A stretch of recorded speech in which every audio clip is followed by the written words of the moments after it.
اس رسالے کے بند ہونے پر پنجاب میگزین نکلتا رہا۔ 1865 میں آزاد کابل اور بخارا گئے اور دوسرا سفر 1883 میں کیا، فارسی بھی سیکھے پڑے۔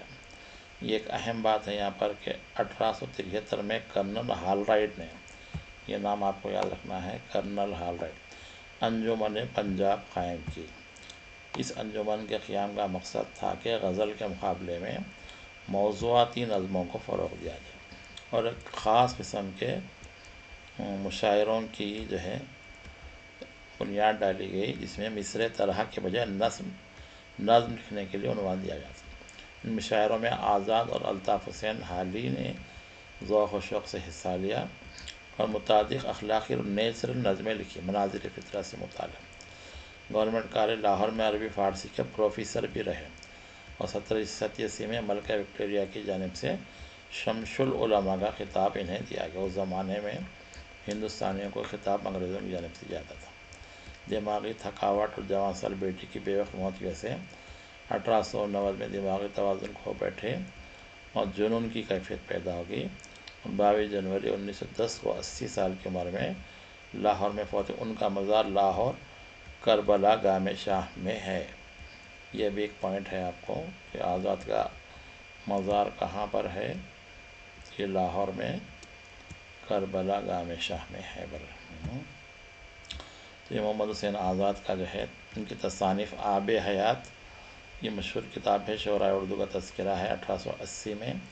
نئے رنگ خیال، یہ بھی مضامین کا مجموعہ ہے اور سخندان فارس ہے، یہ قصص الہند ہے اور سیر ایران ہے، دربار اکبری اور نظم آزاد، تذکر آزاد، جانورستان، خمکدہ آزاد، دیوان ذوق انہوں نے مرتب کیا، لغت آزاد، جامع القواعد، نگارستان فارس، فلسفہ حیات۔ اب یہاں پر ایک مضمون ہے جس کے ذریعے ہم آب حیات جو ان کا تذکرہ ہے اسے سمجھنے کی کوشش کریں۔ محمد حسین آزاد اپنی تاریخ دانی، نظم جدید کے موجد اور صاحب طرز نثر نگار ہونے کی وجہ سے اردو ادب کی تاریخ میں ایک مستقل باب ہیں۔ ان کی نثر بڑی دلچسپ ہوتی تھی۔ ان کی نثر نگاری پر توجہ دیں تو مہدی افادی کا قول یاد آتا ہے کہ پروفیسر آزاد کی انشا پردازی اخلاق، سوانح اور تاریخ کسی بھی حوالے کے بغیر اپنا آزادانہ وجود رکھتی ہے۔ مہدی افادی بھی جو ہے ادب لطیف کے لکھنے والے تھے اور انہوں نے جو ہے آزاد کی انشا پردازی کی تعریف کی۔ ان سے اختلاف کرنے والوں کو بھی آزاد کی غیر معمولی قوت انشا پر ایمان لانا پڑتا ہے، تو انشا پردازی میں ماہر تھے۔ آخر کوئی تو وجہ ہوگی کہ یہ مقولہ مشہور ہو گیا کہ آزاد گپے ہانکتے ہیں تو وہی معلوم ہوتی۔ یہ ایک بڑی بات ہے کہ یہ کوٹیشن جو ہے گپے ہانکتے ہیں تو وہی معلوم ہوتی ہے، یہ جو ہے آزاد کی نثر نگاری کے بارے میں کہا گیا۔ دلی کالج کے پروردہ، یعنی وہاں سے تعلیم یافتہ، عربی زبان و ادب کے پروفیسر، فارسی اور اردو زبانوں کی ادبی تاریخ لکھنے والے ذوق کے شاگرد خاص۔ کس کے شاگرد تھے یہ؟ ذوق کے تھے۔ اور دلی میں اردو کے پہلے اخبار دہلی اردو اخبار کے مدیر مولوی محمد باقر کے صاحبزادے۔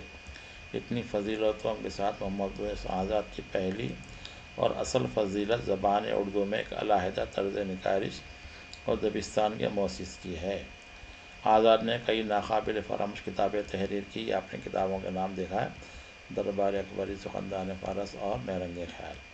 ایک صفحے کو بھلایا نہیں جا سکتا، لیکن جس کتاب نے بازبان آزاد فخر کا نولکھا ہار ان کے گلے میں ہمیشہ کے لیے باندھ دیا، وہ کوئی اور کتاب نہیں، اردو ادب کی تاریخ کو موضوع بنا کر لکھی گئی، اس میں بامسمہ آب حیات ہے۔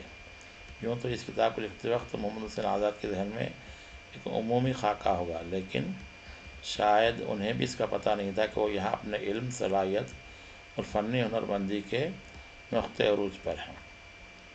پہلی نظر میں واقعتاً یہ کتاب اردو ادب کی ایک سلسلہ وار تاریخ ہے۔ تو تاریخ ادب اردو جو بعد میں کئی لوگوں نے لکھی ہے، تو یہ جو محمد حسین آزاد کی کتاب ہے اردو ادب کی سلسلہ وار تاریخ، لیکن اس کی اہمیت اس سے سوا بھی ہے۔ اس کی تنقیدی اور تحقیقی حیثیت پر ناقدین نے خاصی جارحانہ رائے پیش کی۔ اب یہ آزاد کیونکہ پہلے دور کے تھے تو انہوں نے کچھ باتیں زبان کے تعلق سے لکھی جو لوگوں نے پسند نہیں کی اور ان کے اوپر جارحانہ تنقید کی۔ ان رائیوں میں صداقت بھی، لیکن کیا آب حیات کی ادبی اہمیت اور مقبولیت میں کسی بھی زمانے میں کوئی کمی آئی؟ ایک قاری کی حیثیت سے ہمارے لیے ایک دلچسپ مشغلہ ہے کہ آخر آب حیات میں وہ کون سا سحر ہے جس نے اس کی ہر دور میں اہمیت برقرار رکھی؟ وہ کون سا جادو ہے جس نے اس کتاب کو آب حیات عطا کیا؟ محمد حسین آزاد نے آب حیات کی تحریر کا ایک مکمل خاکہ تیار کیا۔ اس سے پہلے وہ تاریخ کی مقصود بالذات کتابیں سخندان فارس اور دربار اکبری لکھ چکے تھے، اسی لیے آب حیات کو انہوں نے ایک واضح تاریخی خط پر آگے بڑھایا۔ ابتدائی حصے میں دیباچہ، تاریخ زبان اردو، برج بھاشا پر عربی اور فارسی زبانوں کیا کیا اثر کیے اور نظم اردو کی تاریخ کے عنوانات سے مقدماتی 80 صفحات رقم کیے۔ تو ابتدائی دور میں انہوں نے اردو زبان کی تاریخ پر 80 صفحے لکھے۔ انہوں نے پوری ادبی تاریخ کو 5 ادوار میں تقسیم کیا۔ ولی سے یہ تذکرہ شروع ہو کر میر انیس تک پہنچتا ہے۔ تو آزاد کی کتاب میں 5 ادوار میں اردو ادب کی تاریخ بیان کی گئی ہے۔ یہ پوائنٹ آپ کو یاد رکھنا ہے۔ ولی سے شروع کیا میر انیس تک۔ دکن، دہلی اور لکھنؤ کے کل 29 شعراء کے بارے میں محمد حسین آزاد کے خیالات اس کتاب میں موجود ہیں۔ یہ بھی ایک اہم پوائنٹ ہے کہ کتنے شعراء کا انہوں نے اس میں ذکر کیا ہے۔ حسب ضرورت وہ اختصار یا تفصیل سے کام لیتے۔ بیشتر معاملات میں اہم شعراء کو آب حیات میں مفصل تذکرے کا حصہ بنایا گیا، لیکن بعض مواقع سے انہوں نے اہم شاعروں کو ضمنی تذکرے کے لائق سمجھا اور ان سے کم مرتبہ شعراء درجنوں صفحات پر اپنے واقعات کے ساتھ موجود ہیں۔ یہ تو اردو تذکروں پر ایک نکتہ چینی تنقید کی گئی کہ جن کو تذکرہ نگار پسند کرتے تھے ان کو زیادہ اہمیت دیے، اگر کوئی شاعر بڑا بھی ہو اور یہ تذکرہ نگار اس کو پسند نہ کرے تو ان کے بارے میں کم لکھا ہے۔ آب حیات کے اولین 2 ادوار دہلی میں اور اردو شاعری کی ابتدا کے لیے وقف ہیں۔ ولی اور ان کے دیوان کے دہلی آنے سے یہ تذکرہ شروع ہو کر ایہام گو شعراء اور اصلاح زبان کے معیدین کو تک انجام کو پہنچتا ہے۔ یہ اردو ادب پڑھتے وقت آپ لوگوں کو یہ یاد رکھنا ہوگا کہ ایہام گوئی کی تحریک کیا ہے اور اصلاح زبان کی تحریک کیا، مظہر جانے جانا کی تحریک۔ آب حیات کی یہ ادوار اصل میں تیسرے دور کی پیش بندی ہے، جس میں محمد حسین آزاد نے مرزا محمد رفیع سودا، محمد تقی میر، میر سوز، خواجہ میردرد کے ساتھ مرزا مظہر جانے جانا میر زاہد اور عبدالحی طابہ کی خدمات کا ذکر کیا۔ یہی اردو شاعری کا عہد زرین ہے۔ آزاد نے صحیح لکھا کہ یہ لوگ حقیقت میں عمارت اردو کے معمار ہیں۔ یہ جملہ آپ کو یاد رکھنا ہے کہ آزاد نے کس دور کے شعراء کے بارے میں یہ بات کہی تھی؟ تو میر کے جو دور کے شعراء ہیں دہلی کے، حقیقت میں عمارت اردو کے معمار ہیں۔ اچھا، اپنے مخصوص انداز میں انہوں نے اس دور کے شعراء کے بارے میں کچھ چمکتے ہوئے جملے بھی لکھے ہیں۔ یہ ان کی تحریر کی خاصیت ہے۔ کیا لکھے ہیں؟ اس مشاعرے میں ان صاحب کمالوں کی آمد ہے جن کے پا انداز میں فصاحت آنکھیں بچھاتی ہے اور بلاغت قدموں میں لوٹی جاتی ہے۔ تم دیکھنا وہ بلندی کے مضمون نہ لائیں گے، آسمان سے تارے اتاریں۔ یہ آزاد کی انشا پردازی کی مثال۔ آب حیات کا چوتھا دور ان شعراء پر مشتمل جنہیں دہلی سے لکھنؤ تک اپنی فضیلت ثابت کرنے کے مواقع ملے۔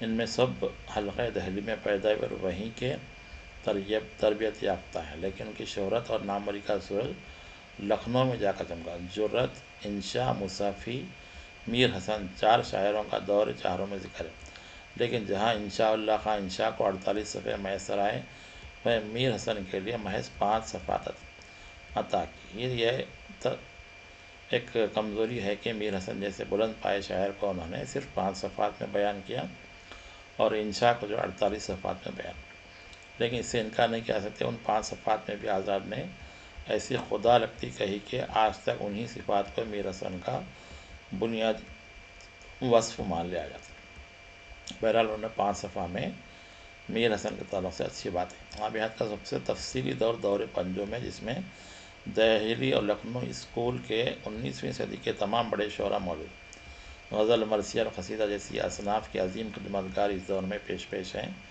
ناسخ، خلیق، عاطش، شاہ نصیر، انیس، دبیر اور حکیم، مومن خان، مومن کے ساتھ غالب اور محمد حسین آزاد کے استاد گرامی خاقانی ہند شیخ محمد ابراہیم ذوق جیسے 9 شعراء آب حیات کے 5ویں دور میں شامل ہو کر اردو شاعری کے تذکرے کو انجام تک پہنچا۔ یہی دور ہے جہاں آزاد نے اپنے استاد کے لیے عقیدت کے تنقیدی پھول نچھاور کیے، جس کے سبب قیامت تک ان پر ادبی بے انصافی کا جرم ثابت ہوتا رہے گا۔ ذوق کے تعلق سے انہوں نے زیادہ تعریف کی۔ مومن اور انیس کی قدر و قیمت پہچاننے میں بھی آزاد نے ٹھوکر کھائی، اور غالب کے ساتھ انہوں نے جو کیا وہ اردو کی ادبی تاریخ کا ایک مستقل مسئلہ ہے۔ آب حیات کی تنقیدی اور تحقیقی اہمیت خاصی نزاعی رہی کہ اس میں جھگڑے ہوتے رہے۔ اگر قاضی عبدالودود کی کتاب محمد حسین آزاد بحیثیت محقق، اگر آپ کو سوال آیا کہ یہ کتاب کس نے لکھی ہے، قاضی عبدالودود نے لکھی ہے، آپ کو جواب دیں کہ مشتملات پر یقین کرنا آزاد کو تحقیق کا مرد میدان کہنا ممکن نہیں۔ قاضی عبدالودود بولے کہ آزاد تحقیق کے مرد نہیں ہیں۔ کریم الدین احمد نے لکھا ہے، اردو تنقید پر ایک نظر میں آب حیات کا جو مختصر جائزہ ہے، اس کی روشنی میں یہ تاریخ اور تنقید کی کتاب نہیں بلکہ تذکرہ ہے۔ کریم الدین احمد بھی مغربی تنقید سے متاثر تھے، تو بعد میں انہوں نے آب حیات کو تاریخ نہیں بلکہ تذکرہ کیا۔ تنقید و تحقیق دونوں شعبوں کے جو بڑے دانشور ہوئے، ان میں سے اکثر آب حیات کی تنقیدی اہمیت پر سوالیہ نشان قائم کرتے ہیں۔ آب حیات کی تنقیدی و تحقیقی فروغ داشتیاں اور غیر ناقدانہ انشا پردازی اپنی جگہ، لیکن اس کتاب میں محمد حسین آزاد کے تنقیدی ذہن کی واضح گونج سنائی دی۔ چونکہ ابتدائی دور کی کتاب تھی اور اس وقت حال ہی کا مقدمہ میں نہیں آیا تھا، تو آزاد نے جو کچھ تنقیدی خیال لکھے اور جس انداز سے تاریخ مرتب کی، اس زمانے کے لحاظ سے ان کا بڑا کارنامہ تھا، اور محض اس کتاب کے مشتملات کی روشنی میں آزاد کی شخصیت میں موجود اس عظیم تنقیدی شخصیت کو پہچانا جا سکتا ہے۔ آزاد نے 5واں ادوار کی جو تمہید لکھی ہے، اس کے چند جملوں میں ان کا تنقیدی ذہن ابھر کے سامنے آیا۔ یہ غلط فہمی ہوگی ہم نے نیرا انشا پرداز تصور کر بیٹھے۔ دور اول کے بارے میں کہنا کہ ان بزرگوں کے کلام میں تکلف نہیں، جو کچھ سامنے آنکھوں کے دیکھتے ہیں اور اس سے دل میں خیالات گزرتے وہی زبان سے کہہ دیتے ہیں، آزاد نے کہا۔ دوسرے دور کے تاروں میں کہنا کہ زبان کے حسن قدرتی کے لیے موسم بہار ہے، اور اس زمانے کے شاعروں کے بارے میں یہ بیان کہ خیالی رنگوں کے طوطے مینا نہیں بناتے، آزاد کے بہترین تنقیدی ذہن کی مثال۔ تیسرے دور کے بارے میں انہوں نے کہا، زبان اردو ابتدا میں کچا سونا تھی، ان بزرگوں نے اسے اکثر کدورتوں سے پاک صاف کیا اور ایسا بنا دیا جس سے ہزاروں ضروری کام اور آرائشوں کے سامان، حسینوں کے زیور، بلکہ بادشاہوں کے تاج و افسر تیار ہوتے۔ میر، سودا اور درد جیسے شاعروں کو اس سے زیادہ بہتر کس طور پر سمجھا جا سکتا ہے۔ آب حیات کے چوتھے دور کی تمہید یہ بتانے کے لیے کافی ہے کہ آزاد ان سے زیادہ توقع نہیں کرتے۔ وہ کہتے ہیں، ایسے زندہ دل اور شوق تباہ ہوں گے کہ جن کی شوخی اور تراری تباہ بار متانت سے ذرا نہ دبے گی مگر نہ ترقی کے قدم آگے بڑھتے۔ یہ ان کی نثر کے نمونے ہیں۔ اور انہوں نے آگے جو ہے کیا لکھا ہے کہ لکھنؤ اسکول کے شاعروں پر بھی تنقید کی ہے۔ یہ ساری چیز ان کی ہیں۔ اور اس کے بعد غالب پر انہوں نے جو ہے انصاف نہیں کیا، مومن کو بھی برابر نہیں پرکھا، یہ بات کہی گئی ہے۔ اور یہ آگے کی چیزیں ہیں۔ ولی کے بارے میں لکھا کہ دنیا 300 برس دور نکل گئے مگر وہ آج تک سامنے نظر آتے ہیں اور صاف پڑھے جاتے ہیں، ولی کے بارے میں۔ اور مظہر جانا کے بارے میں کیا کہا، سودا کے بارے میں آزاد نے کہا کہ ان کے کلام کا زور و شور انوری اور خاقانی کو دباتا ہے اور نزاکت مضمون عرفی اور ظہوری کو شرماتا ہے۔ اور ذوق کی تعریف میں انہوں نے بہت کچھ کہا ہے، اور یہ میر کا ذکر ہے۔ یہ میر حسن کے بارے میں انہوں نے کہا کہ کیا اسے 100 برس آگے والوں کی باتیں سنائی دیتی تھی کہ جو کچھ اس وقت کہا صاف وہی محاورہ اور وہی گفتگو ہے جو آج ہم تم بول رہے ہیں۔ آزاد کے جو اردو زبان کے آغاز کے تعلق سے جو باتیں ہیں وہ بھی اہم ہیں۔ کیا بول رہے کہ آب حیات تنقیدی کتاب ضرور ہے، لیکن اسے تاریخ کے طور پر پیش کیا گیا۔ اس کے پہلے اردو میں شعر و ادب کی باضابطہ تاریخ لکھنے کا کوئی سلسلہ نہیں تھا۔ یہ جو ہے اردو کی پہلی تاریخ کی کتاب ہے۔ عہد بعہد کیا تبدیلیاں ہو رہی، یہ بھی جو ہے اس کا ذکر نہیں تھا، جیسے آج کل تاریخ ادب اردو میں لکھا جاتا ہے۔ اچھا، یہ کیا بول رہے ہیں یہاں پر کہ آب حیات اس اعتبار سے پہلی کتاب ہے جہاں مرحلہ وار شعر و ادب کے ارتقاء کی سمت و رفتار کا پتہ لگایا اس نے۔ ولی کی آمد دہلی سے 19ویں صدی میں اور دلی اور لکھنؤ کے معروف شعراء تک تقریباً 200 برسوں کی تاریخ کو 5 ادوار میں آزاد نے تقسیم کیا ہے۔ تو اس کے اندر تاریخی شعور پایا جاتا ہے، یہ کہا گیا۔ اور ان کے دور پنجم کے شعراء میں ان کے چونکہ غالب اور میر کو مومن وغیرہ کو انہوں نے قریب سے دیکھا تھا، تو اس کا ذکر انہوں نے کیا ہے۔ اردو زبان کے تعلق سے ان کا جو خیال ہے وہ بھی اہم ہے۔ اتنی بات تو سبھی جانتے ہیں کہ تعلق سے جو لکھا ہے برج بھاشا سے اردو کا آغاز ہوا، اس کے بارے میں ہم کو پڑھنا ہے۔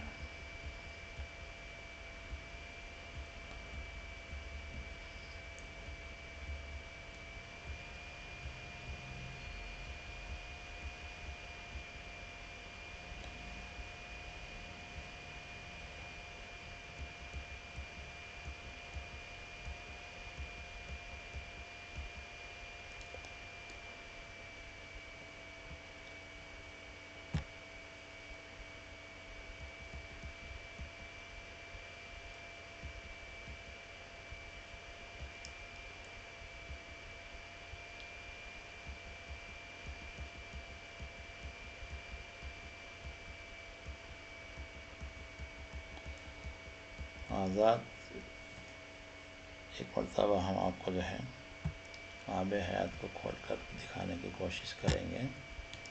یہ ریختہ کی جو ویب سائٹ ہے،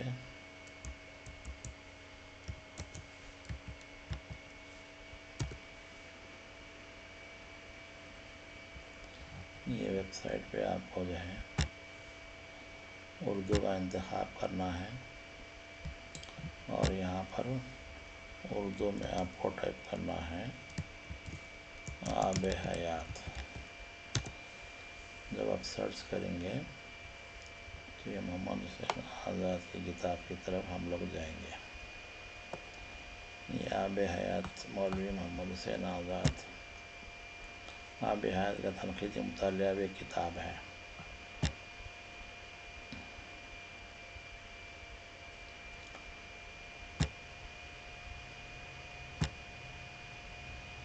اس کو جو ہے تھوڑا سا بڑا کرنا پڑے گا اس کو۔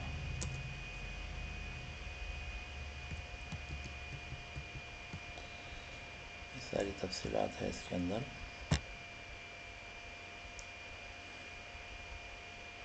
اس کے اندر یہ بات ہے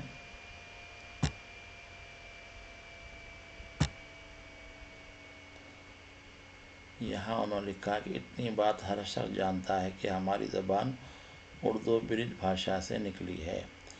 یہ زبان اردو کی تاریخ، یہ جو پہلا جملہ ہے تو آزاد نے جو اردو زبان کے آغاز کے نظریوں میں ہم نے پڑھا تھا کہ علاقہ واری اعتبار سے بعض لوگوں نے زبان کے آغاز کی جانب جو اشارہ کیا، تو بعد کے جو نقاد ہے جیسے گیان چند جین ہیں اور مسعود حسین رضوی وغیرہ ہیں، انہوں نے آزاد کے اس خیال کو رد کیا کہ اردو کا آغاز برج بھاشا سے ہوا۔ برج بھاشا برج کے علاقے کو کہتے ہیں جو آگرے کے طرف ہے، جبکہ اردو زبان کے آغاز کے بارے میں یہ بات بعد میں طے شدہ ہے کہ دہلی کے اطراف میں یہ زبان پیدا ہے۔ تو یہ جو ہے آپ لوگوں کو تھوڑا سا وقت نکال کر یہ کتابیں پڑھنا ہوگا کہ اس کے اندر کیا کیا ہے، کیونکہ پرچے بنانے والوں نے یہ پوری کتابیں پڑھی ہیں اور اس کے اندر سے وہ سوالات آپ کو دیں گے۔ تو بنیادی طور پر یہ محمد حسین آزاد کی کتاب کے بارے میں ہم نے پڑھا ہے کہ یہ اردو زبان کا تذکرہ ہے، اس کو اردو زبان کی پہلی تاریخ بھی قرار دیا جاتا ہے، اور آزاد نے 5 ادوار میں 29 شعراء کا اس میں جائزہ لیا ہے، اور اس میں تحقیقی اعتبار سے بعض چیزوں کی کمی ہے، لیکن چونکہ ابتدائی دور کا کام انہوں نے کیا ہے، اور اس کی جو زبان ہے بڑی پرلطف انشا پردازان انداز کی ہے، اس وجہ سے آزاد کا جو ہے یہ جو آب حیات کے نام سے تذکرہ ہے اردو ادب کی تاریخ میں مشہور ہے۔ تو آزاد کے متعلق جو بنیادی باتیں آج کے ویڈیو میں بیان کی گئی ہیں، آپ لوگ ان کو ذہن نشین رکھیے، اور جو بھی متن کا مطالعہ کر رہے ہیں اس میں معروضی انداز سے سوال اور جواب، دیکھیے سوال علم کی کنجی ہے، کوئی متن پڑھتے وقت آپ کو دماغ میں سوال پیدا ہونا چاہیے، اور پھر اس کا جواب بھی آپ کے پاس ہونا چاہیے۔ تو یہ جتنا مطالعہ گہرا کرتے رہیں گے تو آپ کی معلومات میں اضافہ ہوگا۔ امید ہے کہ آج کا ویڈیو آپ کو پسند آیا ہوگا۔ جیسے کہ پہلے بھی کہا گیا تھا کہ یہ جو نصاب ہے یہاں آپ کا فون نمبر بھی اس میں آپ لوگ اپنی رائے واٹس ایپ پہ دے سکتے ہیں اور کچھ چیز پوچھ سکتے ہیں، کچھ کتابیں اور شامل کی جائیں گی، اس کو دیکھتے رہیے۔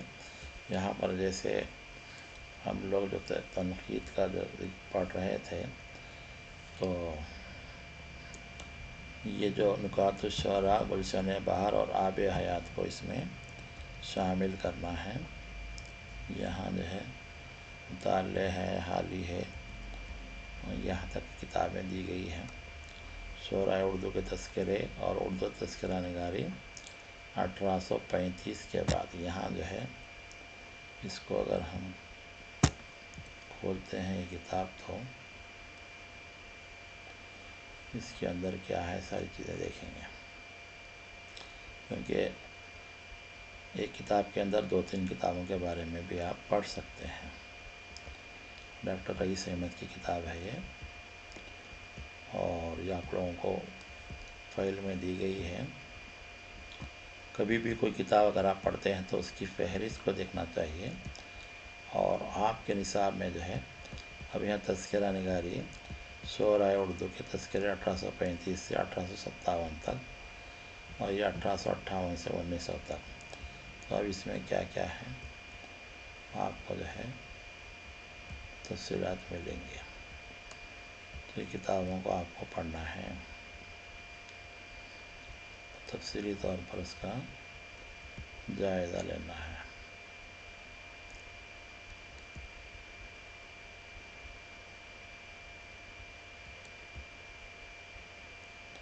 یہ ابتدائی صفحات ہے،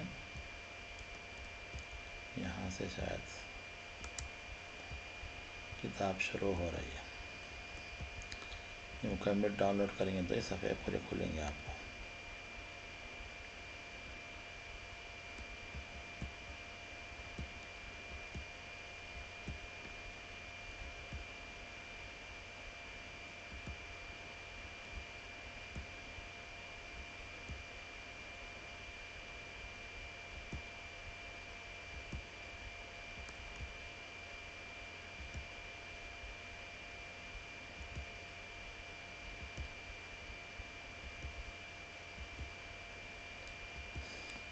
یہ سارے ان کی تفصیلات ہیں، آگے جو ہے کتاب آپ کو شروع ہوگی۔ اردو تذکرہ نگاری، تعارف و اہمیت۔ تذکرہ کیا ہے، یہ ساری چیزیں آپ کو تفصیل سے اس کتاب کے اندر ملے گی۔